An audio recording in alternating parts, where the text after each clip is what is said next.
AITA for leaving my partner at home because his OCD made me late to a dinner party at a restaurant. I, 29F, have been with my partner, 33M, for 4 years. We've had a good relationship overall. He's kind, caring, and honestly one of the most thoughtful people I know. But over the past year, his OCD has gotten significantly worse, and it's starting to dominate our lives in ways I don't think he fully realizes. I want to start by saying, I know OCD is a serious mental health condition. I know it's not something he can just snap out of or fix overnight. I've tried to educate myself about it, and I've done my best to be supportive, patient, and understanding. But there comes a point where the impact on our day-to-day lives becomes unbearable, and I'm honestly at my breaking point. When we first started dating, my partner had a few habits that I now realize were part of his OCD. He'd double-check the locks on the doors before we left the house, make sure the stove was off, that kind of thing. It wasn't extreme, and honestly, I just thought he was being cautious. I didn't mind waiting an extra minute or two while he made sure everything was okay. But over the past year, his routines have become so much more intense. It's not just checking the doors and stove anymore. It's repeating certain phrases under his breath, checking every window in the house multiple times, and doing these internal mental checks that can take upwards of 30 minutes. It's no longer just a small quirk. It's something that has started to consume large chunks of our time together. The worst part is that he refuses to get professional help. I've brought it up gently so many times. I've suggested therapy, even offered to help him find a therapist who specializes in OCD. But he always shuts it down. He insists he can handle it on his own and that it's not that bad. But it is that bad. It's affecting both of our lives, and I feel like I'm constantly walking on eggshells, afraid of triggering a routine or making him feel like I'm dismissing his struggles. We're late to almost everything these days. Family gatherings, appointments, movies, it doesn't matter. If we have somewhere to be, I've learned to add at least 30 extra minutes to our prep time, sometimes more.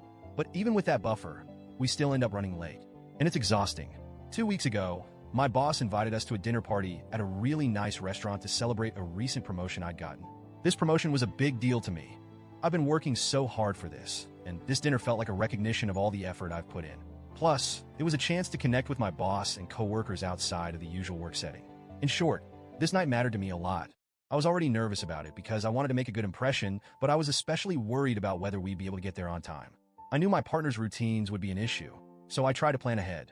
I told him we needed to leave at 6:30 p.m., but I asked him to start getting ready at 4:30 p.m., 2 whole hours beforehand. I framed it in a way that wouldn't make him feel rushed or pressured.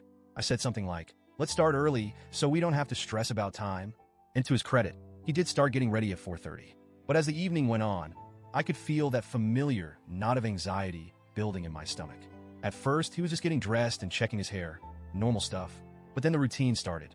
The stove, the windows, the locks, the repeated phrases under his breath. I watched as the minutes ticked by, and I started to feel panicked.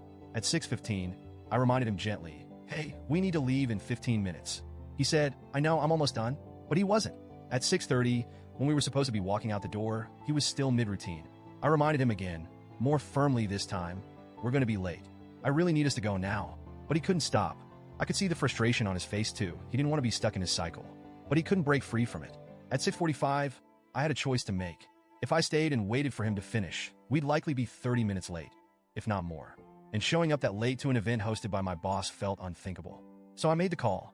I grabbed my purse, looked at him, and said, I'm so sorry, but I have to go. And I left. I felt sick the entire drive to the restaurant. I kept replaying the moment in my head, wondering if I should have stayed, if I should have tried harder to calm him down or help him through his routine. But I also felt relief that I was going to make it to this important dinner on time. I ended up being 5 minutes late, which wasn't a big deal in the grand scheme of things. My coworkers were friendly and understanding, and I blamed traffic for the delay. The dinner went well, and for a few hours, I managed to push my guilt aside and just enjoy myself. But when I got home later that night, the tension was palpable. My partner was furious. He said I'd abandoned him, that I wasn't being supportive, that I should have waited for him no matter what.